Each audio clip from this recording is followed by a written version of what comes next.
안녕하세요. 결혼 생활 4년 만에 이혼을 하게 된 올해 35살 여자입니다. 가족끼리 서로 돕는 것, 저는 그게 당연한 일이라고 생각합니다. 요즘 세상이 핵가족화가 되면서 예전처럼 가족 간의 정이 많이 사라지고 아무리 사회가 개인주의적으로 변했다지만 결국 중요할 때 믿고 기댈 수 있는 존재는 가족밖에 없다고 생각하거든요. 한 식구만큼 세상에 믿을 수 있는 사람이 또 어디 있겠어요. 이름 앞에 시자가 붙었다고 해서 내 가족이 아니니까 나 몰라라 하겠다고 했던 적도 없었습니다. 시누이도 시부모님도 결혼했으면 똑같이 내 가족이니 말입니다.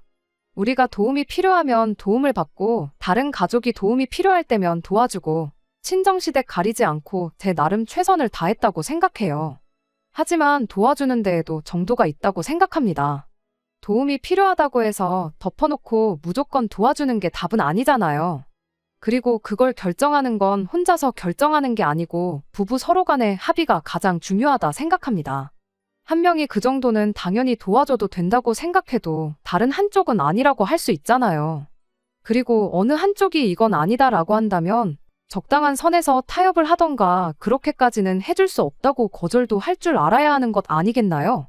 그런데 남편은 자기 가족 일에 대해서만큼은 저를 고려하지 않고 자기 가족만 챙겨댔어요. 그렇게까지 자기 가족들만 소중한 사람을 내 가족이라고 곁에 두고 있으면 뭐 하겠나요? 결국 남편을 가족들 품으로 돌려주기로 결심하고 그렇게 이혼을 하게 되었습니다. 제가 대학을 졸업하고 곧바로 취직을 하지 못했어요. 전공을 살려서 일을 하고 싶었지만 취업이 생각처럼 쉽지 않아 정말 힘들었습니다. 결국엔 전공하고는 전혀 무관한 일을 하는 회사에 취직하게 되었죠. 이벤트 기획과 관련된 일이었는데 전공과는 무관할지라도 일 자체는 제 적성에 잘 맞더라고요. 처음에는 아예 아무것도 모르는 내가 이 업계에서 살아남을 수 있을까 하는 생각에 자신이 없었어요.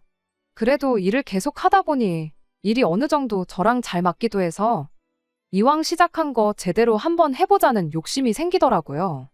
저 말고 다른 직원들은 다 대학에서 배운 전공이 일과 어느 정도 연관이 있었는데 저는 그렇지 않았거든요. 그래서인지 기획안 같은 걸 제출할 때면 알게 모르게 무시를 당하는 일이 한두 번이 아니었습니다. 그래도 열심히 하면 인정받겠지 하는 생각에 이를 악물고 버티며 피 터지게 노력했어요. 그리고 그렇게 회사 생활을 시작한 지 5년 차에 남들은 그보다 몇 년을 더 일해야 맡아볼까 말까 하다는 대형 브랜드의 신제품 론칭 행사 일을 맡게 되었습니다.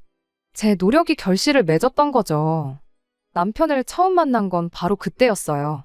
남편이 그 회사를 다니는 직원이었고 업무적으로 협업을 할 일이 많아 자연스럽게 자주 마주치게 되었죠. 내 능력을 증명할 수 있는 자리였던 만큼 그 어떤 실수도 생기지 않게 철저하게 준비를 하고 있었다 보니 그때까지 남편하고는 업무적인 연락 외에는 아무것도 주고받고 하지 않았습니다. 본격적으로 연락을 주고받게 된 건 행사를 성공적으로 마무리하고 난 뒤였죠. 남편이 말하길 저랑 가까워지고 싶었는데 도무지 빈틈을 보여주지 않아 애먹었다나요. 아무튼 그렇게 연락을 주고받기 시작하다가 저희는 연애를 시작하게 되었습니다. 대기업을 다닌다는 조건도 좋았지만 무엇보다 남편 자체가 배려심이 많고 사려 깊은 사람이었다는 게 좋았어요. 제가 일에 열중해 있느라 먼저 말도 못 붙이고 전전긍긍하고 있었던 것도 그렇고 실제로 연애하면서도 그런 느낌을 받았던 적이 한두 번이 아니었거든요. 그렇게 2년간의 연애 끝에 저희는 결혼을 하게 되었습니다. 이미 30 가까운 나이에 시작한 연애였다 보니 저는 어느 정도 결혼도 염두에 두고 있던 상황이었어요. 하지만 그게 행여나 저 혼자만의 생각일 수도 있었기에 연애하면서 남편 가족들을 따로 소개받거나 했던 적은 없었습니다. 시부모님을 처음 만난 것도 신우를 처음 만난 것도 전부 결혼 이야기가 나오고 나서예요. 신우는 결혼 허락을 받기 위해 시부모님을 만난 뒤 따로 자리를 만들어 처음 인사를 나누게 되었죠. 남편보다 2살 위 누나로 저희가 연애를 시작하기 전부터 이미 결혼의 가정을 꾸리고 살고 있는 전업주부였습니다. 처음에는 그냥 오지랖이 넓은 그런 사람이구나 싶었어요. 우리 결혼 준비하는 걸 도와주겠다며 눈치도 없이 데이트하는 자리에 따라 나오고 그랬거든요. 그냥 애도 없는데 전업주부로 산다고 시간이 남아 돌아서 따분해 저러는 거구나 생각했었는데 도와주고 싶다는 그 마음 자체는 고마웠지만 결혼을 신우가 하는 것도 아니고 우리가 하는 건데 뭘 자꾸 도와주겠답시고 사사건건 껴드는 건지 싶은 마음이 더 컸습니다. 당시 남편은 누나가 친해지고 싶어서 저러는 거 아니겠냐며 최대한 좋게 좋게 신우의 오지랖을 포장해 주려고 했었어요. 신우가 따라 나오고 싶다면 싶다는 대로 자리에 데리고 나오고 그랬으니까요. 그런데 어느 순간부터 신우가 너무 노골적으로 자기 하고 싶은 대로 저희 결혼 준비를 좌지우지 하려는 건가 싶을 정도로 간섭을 하기 시작하더라고요. 웨딩 사진이며 드레스 고르는 것부터 시작해 청첩장 디자인까지 하등 신우가 결정할 것들이 하나도 없는 부분이잖아요. 결혼을 내가 하는 건지 신우가 하는 건지 싶을 만큼 정도가 지나치다 싶을 때쯤 남편한테 단도직입적으로 신우가 그러는 게 좀 불편하다는 말을 직접적으로 꺼냈습니다. 남편은 저희 말에 이렇게 대답했죠. 우리 가족들이 원래 이렇게 무슨 일이고 서로 도와주고 싶어 한다고요. 누나가 이래라 저래라 한다고 누나가 하자는 대로 할 생각은 없으니까 걱정 말라고 그냥 도와주고 싶어서 저러는 건데 성의를 무시할 수는 없지 않냐며 다 친해지고 싶어서 저러는 거니 저보고 이해를 좀 해달라는 식이었습니다. 뭐 저렇게까지 말하는데 제가 어쩔 도리가 있었겠나요. 그래도 신우이의 조언이 아무 도움이 되지 않았던 건 아니에요. 딱 하나 마음에 들었던 게 있는데 그게 바로 결혼식장 식사 메뉴를 정하는 부분이었어요. 저도 사회생활하면서 결혼식을 몇 번 다녀와 봤다 보니 결혼식은 당연히 뷔페로 하는 게 맞다는 생각을 가지고 있었거든요. 그런데 신우가 하는 말이 뷔페가 호텔처럼 잘 나오는 것도 아니고 먹어봐서 알겠지만 음식 퀄리티도 별로라면서 차라리 스테이크나 갈비탕 같이 정갈하게 한 상 나오는 게 더 낫다고 그러더라고요. 자기도 멋모르고 뷔페로 했던 게 참 후회가 된다나 어쩌나 하면서요. 그렇게 이래저래 신우가 혼자 발품손품 팔아가며 예식장을 하나 찾아줬는데 분위기도 너무 좋았고 식사도 정말 괜찮았어요. 지금 생각해보면 그냥 신우가 뷔페보다 스테이크가 먹고 싶어서 그런 말을 했던 것 같기도 한데 뭐 그래도 덕분에 결혼식은 나름 성대하게 잘 치렀으니 그래도 도와준다는데 무조건 싫다고 할 필요까지는 없겠구나 그렇게 생각을 고치게 되었습니다. 아무튼 그렇게 결혼식을 올리고 난 뒤 저희 결혼 생활이 시작되었습니다. 세상에 누가 이혼을 염두에 두고 결혼을 하겠나요? 결혼 초반은 정말 남부러울 것 없이 행복한 시간의 연속이었어요. 결혼 전 남편이 했던 가족들끼리 서로 도와주는 가풍이 있다는 말처럼 시부모님 또한 여러 방면에서 저희를 도와주시고 그랬습니다. 맞벌이 하는데 집안일 같은 거 조금이라도 줄이는 게 좋지 않겠냐며 이런저런 반찬을 해주시곤 했죠. 시댁까지 거리가 꽤 돼서 항상 저희가 가지러 가기는 해야 했지만 그렇게 신경 써주시는 게 어디냐 싶었고 그 마음 씀씀이가 감사하기까지 했습니다. 그런데 이런 시부모님의 도움이 저를 위한 도움이 아니라는 걸 알게 되었어요. 가족끼리 서로 돕는다는 그 가풍의 진짜 의미를 알게 된 순간이었죠. 실제로 도움이 필요했던 건 저희가 아니라 신우이였던 겁니다. 일단 시부모님이 매주같이 챙겨주던 반찬만 봐도 항상 저희 것뿐만 아니라 신우이네 반찬까지 함께 챙겨주셨었거든요. 그리고 너네 반찬 가져가는 김에 네 누나네 것도 챙겨다 주거라 매번 이런 식이었어요. 신우네가 시댁에 비해 저희 집에서 비교적 가까운 거리에 있었다 보니 가져다 주는 것 자체에는 아무 문제가 없었습니다. 진짜 문제는 항상 신우이네 반찬 양이 훨씬 더 많았다는 데 있었죠.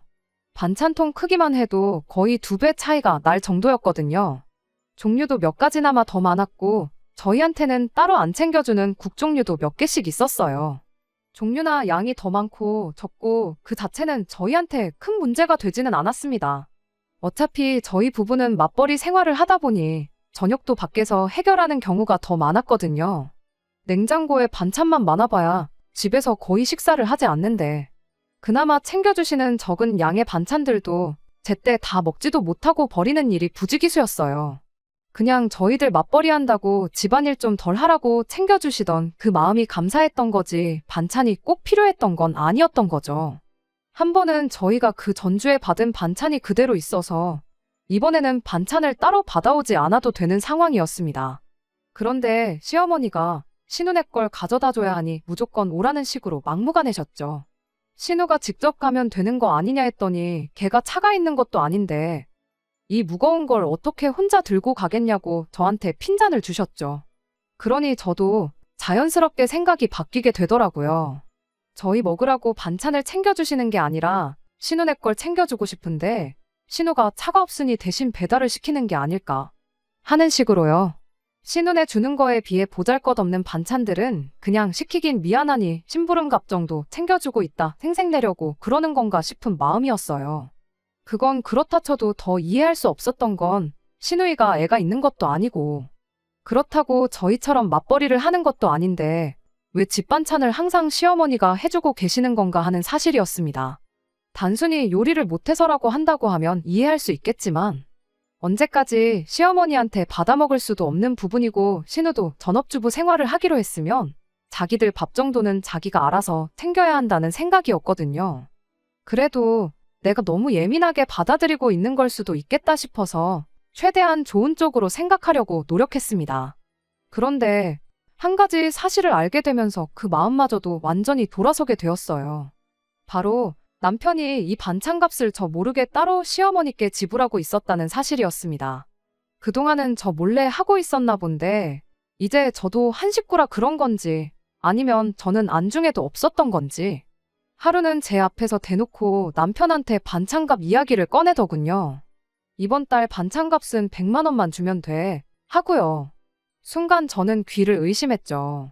그래도 시어머니 있는 자리에서 따지고 들 수는 없어서 반찬 받아 신우네 집에 내려다 주는 길에 남편한테 대놓고 물어봤어요. 우리가 먹는 게 얼마나 된다고 반찬값을 100만 원이나 드리고 있냐고요. 남편은 그 질문에 그게 뭐가 문제냐는 것 마냥 자연스럽게 대답을 해주대요. 어디 이 반찬을 우리만 먹냐고 누나네도 먹지 않냐고 하면서 말이에요. 어머니가 반찬 만드느라 고생한 인건비까지 생각하면 오히려 너무 조금 들여서 마음이 안 좋다나 어쩐다나 당당하게 말을 하는데 솔직히 100번 양보해서 시어머니께 용돈을 드린다 생각하면 그 정도 드릴 수도 있다 이해할 수 있어요. 차라리 그렇게 말을 했으면 그동안 몰랐던 내용이지만 이해는 한다고 허나 시댁에만 용돈을 드릴 수는 없으니 친정부모님도 조금 드리겠다 말하고 말았을 이야기였겠죠.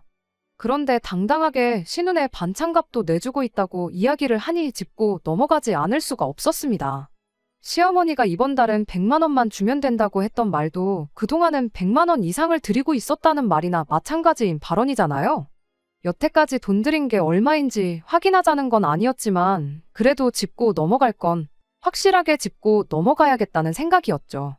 그래서 남편한테 어머님이 고생하시는 건 맞는 말이지만 시누이네 반찬값은 시누이가 내야 하는 거 아니냐고 그렇게 따져 물었습니다. 그런데 남편은 마치 뭘 이런 사소한 걸 따지고 있냐는 듯한 표정으로 저를 쳐다보면서 대답을 하더군요. 누나나 나나 똑같은 자식인데 그런 게 뭐가 그렇게 중요하냐고요. 누나네는 외벌이인데 그렇게라도 반찬값 줄여서 생활비 부담 덜어주는 것도 좋은 거 아니냐대요. 그 순간 그동안 의문으로만 가지고 있던 것들이 머릿속에서 마치 퍼즐처럼 맞춰졌습니다. 신우가 집에서 딱히 하는 것도 없으면서 시어머니한테 반찬을 받았던 이유가 실은 반찬을 직접 해먹을 필요가 없었기 때문이라는 사실을요. 직접 해먹으면 해먹는 대로 돈을 더 쓰게 되는 꼴이니 그렇게 매주마다 시어머니한테 반찬을 받아다 먹고 있었던 겁니다. 그래서 남편한테 다시 따져 물었어요. 신우가 생활비 아끼는 것도 다 알겠고 그런데 심해부 외벌이로 돈이 부족하면 신우가 집에서 저렇게 일 안 하고 놀 게 아니고 알바라도 구해서 생활비를 보태는 게 맞지 않냐고. 안 그래도 우리 회사에 행사 있으면 진행요원 같은 거 당일치기 아르바이트식으로 많이 구하는데 그런 자리라도 소개해줄까 물었죠. 행여나 신우가 그 어디에도 취직하지 못할 만큼 능력이 없어서 직장을 못 구하는 거라면 가만히 서서 입장하는 인원수만 헤아리는 쉬운 자리라도 소개해주겠다고 일자리를 대신 알아봐주겠다고 돕기 위해 꺼낸 저의 말을 두고 가족끼리 서로 돕는 게 가풍이라던 인간이 정색을 하면서 주제넘게 오지랖 부리지 말라는 대답을 하대요. 누나네는 다 누나네 삶이 있으니까 그러는 거라나요. 그러면서 왜 그렇게 째째하게 구냐며 어머니가 장본값에 반찬하느라 고생한 인건비만 생각해도 70만 원은 좋게 될 거라고. 그렇게 따지면 누나네랑 우리랑 각각 15만 원씩 밖에 안 된다는 건데 그깟 푼돈 가지고 치사하게 굴지 말라는 소리를 하는 겁니다. 그 말도 어이가 없었죠. 일단 말씀드린 대로 신우네랑 저희가 가져가는 반찬의 양부터가 달랐어요. 누가 봐도 신우네가 저희보다 훨씬 더 많이 가져가는 상황에 그걸 15만 원씩 냈다 치자고 절반으로 가르는 것부터가 어이가 없었죠.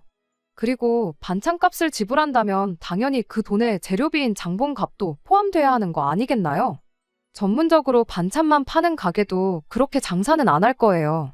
그렇게 조목조목 따져 물었더니 남편이 할 말이 없는지 대번에 말을 바꾸대요. 정색하면서 짜증내던 말투도 바꿔서는 나긋나긋한 목소리로 나중에 우리가 혹시 누나의 도움을 받을 일이 있을지 모르지 않냐며 가족끼리 서로 돕고 사는 가풍을 이해해달라나요? 남편도 쓸데없는 언쟁을 피하려는 눈치였고 더 말해봐야 싸움만 나겠지 싶어서 그냥 지나가는 말로 나는 아무리 생각해도 당신 누나 도움을 받을 날이 오지는 않을 것 같다. 그렇게만 말하고 말을 줄였습니다. 적당한 선에서 끝내고 넘어갔으면 되는 일을 남편은 괜히 지 혼자 제 말에 발끈해가지고 엉뚱한 소리를 꺼내더라고요. 너는 그럼 장모님이 반찬해주시면 그냥 맨입으로 받고 한 푼도 안 드릴 생각이냐고요. 그 말을 듣자마자 헛웃음부터 나더라고요. 그 와중에 꺼낼 이야기도 아니거니와 누가 봐도 남편이 친정에서 반찬을 받는 게 현실적으로 불가능하다는 걸 알고 꺼낸 말이었거든요. 누가 들으면 너도 친정에서 반찬 받아오고 똑같이 돈을 들여라 하는 말처럼 들리겠지만 저희 친정이 지방에 있어서 반찬 받으러 주마다 왔다 갔다 못하는 걸 알고 꺼낸 말이라는 게 다 티가 났어요. 그쯤 되니까 저도 악이 생기더라고요. 이 사람이 해보자는 건가 싶기도 하고 그래서 당연히 드려야지 하고 말을 줄였어요. 제가 더 말을 안 하니 뭐 엄청난 언변으로 저를 논파했다고 생각한 건지 차 안에서 의기양양해서 있는데 어디 두고 보자 싶었습니다. 누군가 그랬거든요. 잘못을 제일 쉽게 깨우쳐 줄 수 있는 방법은 바로 거울치료라고요. 저도 남편한테 똑같이 해줄 작정이었어요. 그날 집에 와서 바로 친정에 전화해서 반찬 좀 몇 가지만 대충 만들어서 보내달라고 연락을 드렸죠. 신우네가 가져간 만큼 무지막지한 양을 해달라고 할 건 아니었지만 돈은 똑같이 100만 원을 드릴 예정이었습니다. 제 아래로 동생이 있고 동생도 회사 때문에 혼자 떨어져 나와 자취하고 있는데 그 동생한테 훨씬 더 많은 반찬이 갔다고 대충 둘러댈 생각이었죠. 괜히 부부싸움한 거 티내고 싶지는 않아서 친정어머니께는 그냥 오랜만에 엄마가 해준 반찬이 먹고 싶어서 연락을 드린 거라고 했어요. 제 의도와는 다르게 친정어머니는 그걸 심각하게 받아들이셨던 게 문제라면 문제였지요. 생전 자취하던 시절부터 엄마한테 반찬 한번 해달라고 했던 적 없던 딸이 집밥이 그립다며 반찬을 보내달라고 거의 10년 만에 처음 부탁을 해왔는데 저희 어머니 딴에는 얼마나 신경이 쓰이셨겠나요? 그 부분을 제가 생각 못했던 거죠. 차라리 사실대로 말씀드렸으면 싶을 만큼 친정어머니께서 정말 5만 가지 반찬을 해서 보내주시게 되었던 겁니다. 친정어머니가 그만큼 많은 반찬을 하셨다는 것도 어머니가 택배를 보내고 나서야 알게 되었어요. 그때가 여름 한참 때였거든요. 아무리 냉장 포장을 꼼꼼하게 하셨다고 해도 거리가 있다 보니 운송 중에 시간이 꽤 걸리기도 하고 배달 중 차 안에서 음식끼리 흔들리고 서로 부딪혀서 상하는 경우도 많다고 하잖아요. 친정어머니가 우체국에 갔는데 당일 특급 서비스 같은 게 있는지 모르고 늦게 찾아가는 바람에 안 그래도 급하게 받아야 할 택배를 늦게 받게 되었던 거예요. 친정어머니는 이거 어떡하냐고 번거롭게 해서 미안하다고 저한테 전화를 주셨던 거고요. 저희가 맞벌이다 보니 한참 택배가 올 시간에 집에 아무도 없는 걸 아셔서 걱정이 돼서 전화를 주셨던 겁니다. 어찌어찌 택배가 일찍 도착한다 쳐도 택배가 집 앞에 도착할 시점에 못해도 반나절 정도 무더운 날씨에 그 반찬들이 밖에서 방치될 수도 있는 상황이 돼버린 거죠. 아무리 제가 남편에게 거울 치료를 해주겠다고 골려줄 생각에 부탁드린 반찬일지라 해도 어머니가 그렇게 고생하셔서 그 무거운 걸 혼자 포장까지 하고 택배까지 보내주셨는데 그걸 받자마자 못 먹게 만들 수는 없는 노릇이잖아요. 그러다 문득 남편이 저한테 했던 말이 떠올랐지요. 이렇게 베풀다 보면 언젠가 누나 도움을 받을 날이 있지 않겠냐고 했던 바로 그 말이요. 지금이 딱 그때구나 싶었어요. 신우야, 뭐 집에서 놀고 먹는 게 일인데 택배 하나 대신 받아주는 거야 어려운 일도 아니지 않겠나요? 지금까지 저 몰래 내 남편 돈으로 반찬들을 편하게 받아 먹었는데 그 정도 부탁은 부탁 축에도 못 낀다고 생각했죠. 그래서 남편한테 신우한테 연락해서 내일 정오쯤에 우리 집에 와서 친정에서 보내준 택배 좀 받아달라고 부탁해달라고 말했어요. 그런데 남편이 또 저한테 정색을 하면서 우리 누나가 무슨 네 심부름꾼이라도 되는 줄 아냐며 짜증을 내는 겁니다. 이 말을 듣는 순간 진짜 어이가 없어서 웃음조차 나오지가 않더라고요. 남편한테 제가 바로 따져 물었죠. 가족끼리 서로 돕는 거라고 하지 않았냐고요. 언젠가 신우 도움을 받을 일이 있을 수도 있으니 그렇게 베푸는 걸 아까워하지 말라고 하지 않았느냐고 따졌죠.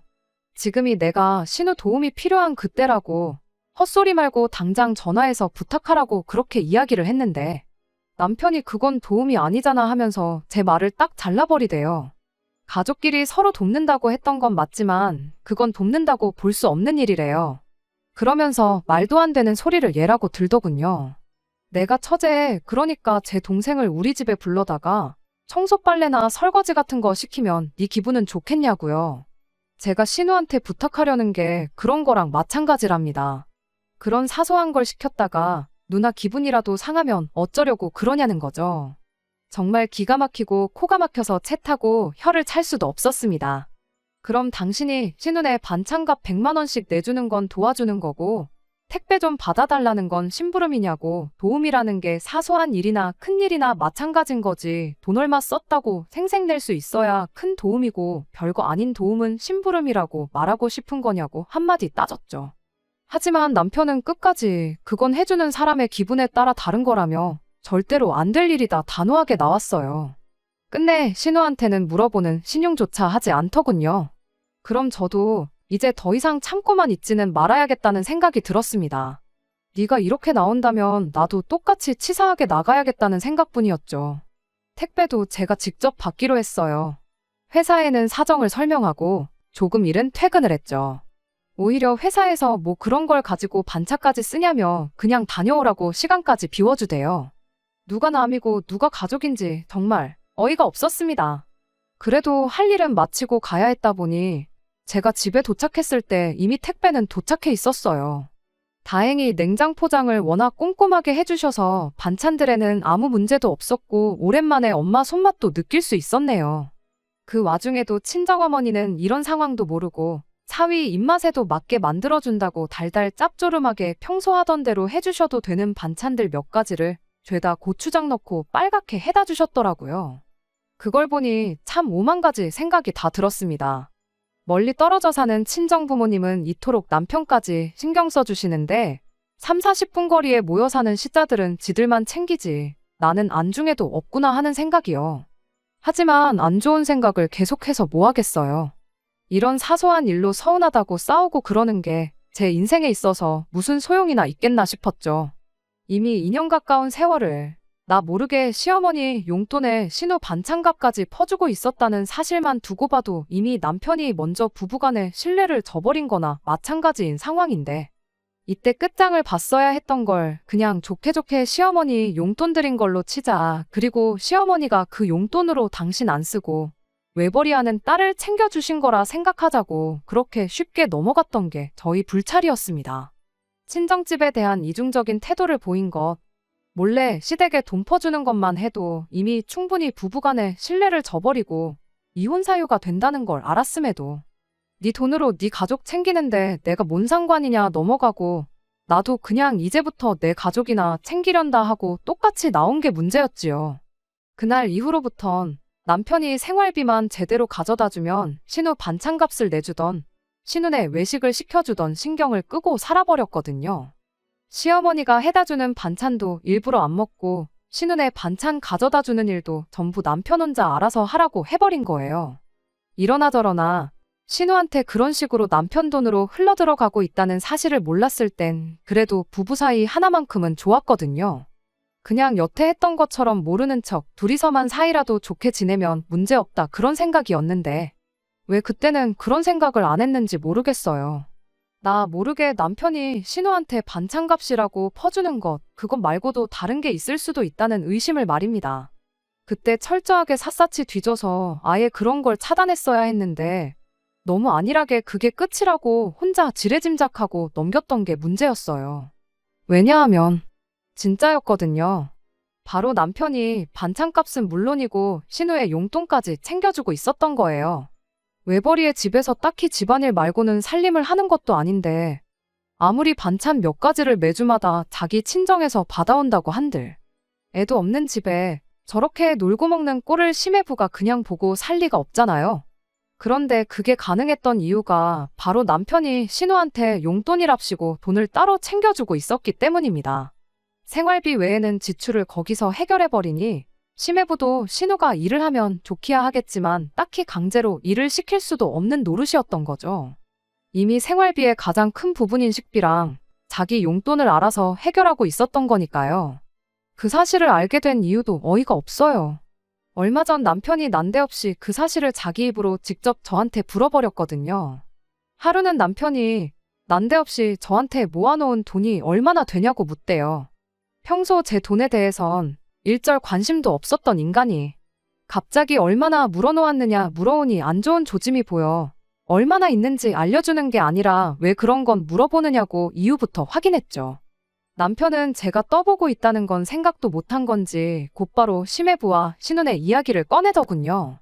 일단 심해부는 그냥 평범하게 회사 다니는 직장인이에요. 그런데 다니고 있던 회사가 근래 사정이 안 좋아지면서 강제로 희망퇴직을 당하게 되었던 겁니다. 말은 희망퇴직이라고 포장하긴 하는데 선택권이 없는 거나 마찬가지였다 해요. 그래도 희망퇴직이라고 퇴직금 말고도 위로금으로 1억을 더 받아왔다고 하는데 암만 신혼애가 아이가 없다고 한들 저금도 따로 없는 집에 퇴직금 6천 정도의 위로금 1억 받아온 걸로 두 사람이 버텨봐야 몇 년이나 버티겠나요. 새로 일자리를 구해보려고 했지만 요즘 같은 상황에 새로 일자리 구하는 것도 쉬운 일이 아니었답니다. 그러니 마음이 다급해진 심해부가 언젠가부터 신우를 닥달하기 시작했대요. 저는 당연히 닥달했다는 게 너도 이제 일을 구해 생활비를 보태라 뭐 이런 소리인 줄 알았거든요. 그런데 그게 아니었어요.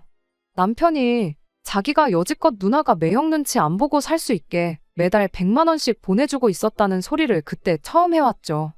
어찌나 당당하게 말하던지 어이가 없는 걸 떠나서 따져물을 겨를도 없었습니다. 그런데 이제 그거 안 보내주고 대신 1억을 도와주기로 했다는 거예요. 매형이 누나랑 같이 창업을 하려고 하는 것 같은데 당장 돈이 1억 정도가 모자라는 상황이라나요? 그러니까 심해부가 신우한테 말하길 그 100만 원씩 받는 거 그거 받아와 봐야 네 쓰고 싶은데 쓰지 않냐고. 그러니까 그건 이제 그만 받고 안 받는 대신에 한 1억 정도를 한 번에 받아오라고 했다는 거예요. 어이가 없었죠. 남편은 앞으로 평생 누나 100만 원씩 보내주면 돈이 얼만데 1억만 만들어주면 앞으로 안 받겠다고 하니 얼마나 돈을 절약할 수 있겠냐고 자랑스럽게 말하는데 더 들었다간 우라통이 터져 죽겠다 싶어서 혼자 떠드는 남편 말 자르고 그럼 이 상황이 지금 내가 모아놓은 돈이랑 무슨 상관이냐고 물어봤죠. 그랬더니 또 당당하게 한마디 하대요. 자기가 엄마 주고 누나 주고 우리 생활비 주고 자기 쓸 돈 쓰면 남는 돈이 얼마나 되겠냐며. 모아놓은 돈이 없으니까 제 돈으로 신혼에 가게 차리는데 돈을 보태고 싶다는 소리를 하는 겁니다. 어이가 없었죠. 아니, 어이가 없었다기보단 진짜 이러다가 우라통이 터져버리겠다 싶었어요. 내가 미쳤냐고. 내 통장에 1억이 아니라 100억이 있어도 당신 누나네한테 단돈 1,000원 한 장도 내줄 생각 없으니 꿈깨라고 그냥 그 자리에서 단호하게 말했습니다. 그랬더니 저보고 너무한 거 아니냐는 소리를 하더라고요. 어떻게 한 가족이 되어서 누나가 저렇게 어려워하는데 모른 척을 할 수 있냐고요. 모른 척은 웃기는 소리 하지 말라고. 애초에 네가 니네 엄마한테 가져다 준 돈이랑 나 모르게 또 니네 누나한테 퍼준 돈만 단순히 계산해도 4년 동안 1억은 좋게 넘을 텐데 지금 1억을 내주면 앞으로 줄 돈이 없어지니까 돈을 아낀다는 소리를 할 수가 있냐고. 그게 제정신으로 하는 소리냐고 그렇게 따졌죠. 그랬더니 그때는 그때대로 누나가 힘들었으니 도와줬던 거 아니겠냐고. 게다가 엄마한테 준 돈이랑 누나한테 준 돈은 엄연히 다른 돈인데 왜 그것까지 한 번에 합쳐서 계산하냐고. 저보고 계산 방식이 참 웃기다고 되려 큰 소리를 뻥뻥 치는 거 아니겠어요? 그러더니 또 우리 집 가풍이 어떤지 잘 알고 있지 않냐고. 나는 어릴 때부터 가족끼리 서로 챙겨주는 게 당연하다고 배워왔다며 지금 당장만 생각하지 말라고 저한테 충고하듯 한마디 하는 겁니다. 나중에 우리가 똑같이 힘든 상황이 오면 이 세상 누가 선뜻 나서서 도와주겠냐고요. 힘들 때 기댈 수 있는 건 이 세상에 가족밖에 없는 거 알지 않냐며 또다시 가족 타령을 하고 있는 겁니다. 아니, 가족끼리 끈끈한 거 내가 몰라서 이러냐고. 나는 니네 가족 때문에 힘들면 힘들었지. 뭐 하나 도움받은 적 한 번 없다고 한마디 해줬습니다. 가족 핑계로 한쪽만 일방적으로 희생하라고 하지 말라고. 챙기고 싶으면 네가 네 돈으로 챙기라고 가족끼리 서로 돕는다는 그 말도 이젠 우습지도 않다고 했어요. 너한테 가족이란 이름 앞에 시자 붙어있는 네 가족뿐이지 않냐 한마디 했습니다. 그렇게 한참 따지는데 답답해하고 있는 남편 꼴을 보자니 이걸 설명하고 있는 제 자신도 우습고, 저렇게 강하게 나오는 걸로 봐선 제가 끝까지 싫다고 할 경우 어디 빚이라도 내서 기어코 누나를 도와주겠구나 싶더라고요. 그래서 그냥 제가 포기하기로 했어요. 당장 돈이 없으면 내가 돈 마련할 방법 알려주겠다고. 나랑 이혼해서 재산 분할 받아가라고 한마디 해줬죠. 나는 이제 니네 가족 안 할 테니까 그 돈 받아다가 누나를 챙기든 엄마를 챙기든 둘 다 챙기든 네 좋을 대로 하라고요. 어차피 진짜 이혼하려고 꺼낸 말이었고, 남편이 제 말을 듣고 잘못을 깨달아 사과해온다고 한들 받아줄 생각도 없었습니다. 그런데 이 가족에 미친 인간이 기어이 진짜 그 방법밖에 없겠냐면서 하는 수 없이 이혼을 해야겠다는 식으로 나오더라고요. 너랑 나는 뭐 서류 한 장으로 가족이 된 거고 서류 한 장으로 다시 남이 될 수 있는 사이지만, 피가 섞인 가족은 무슨 수를 써도 남이 될 수는 없는 거 아니지 않겠느냐면서 말이죠. 그러더니 대신 재산 분할은 정확히 절반 나눠서 가져가는 걸로 하자는 겁니다. 내가 미쳤냐고. 여태 네가 니네 가족 퍼준 건 생각도 안 하고 내 돈까지 합쳐서 절반을 가져갈 생각을 하느냐고. 염치 좀 있어봐라 했죠. 어차피 결혼할 때 반반 가지고 했으니 결혼할 때 가져온 만큼만 딱 잘라서 가져가라, 그렇게 한마디 해줬습니다. 그런데 기어이 남편은 그렇게는 안 되겠다고. 내 돈까지 합쳐 절반 재산 분할을 받는 게 이치에 맞다며 소송 준비를 하기 시작했어요. 어디 한번 할 테면 해봐라 였습니다. 저는 소송에서 질 자신이 없었거든요. 그리고 역시나 남편이 시어머니와 신우한테 돈을 주기적으로 보내고 있던 기록이 고스란히 남아있어 재산 형성의 기여도가 전혀 없었다는 걸 인정받아 남편이 원하는 대로 재산 분할을 절반씩 나누는 일은 없었네요. 기어이 진흙탕 싸움 끝장을 보자고 먼저 나온 건 남편인데 제가 거기서 남편 사정을 더 봐줄 필요가 뭐가 있었겠어요? 그 길로 저는 바로 위자료 청구 소송에 들어갔고 유책 배우자였던 남편에게서 2천만 원의 위자료를 받아낼 수 있었습니다.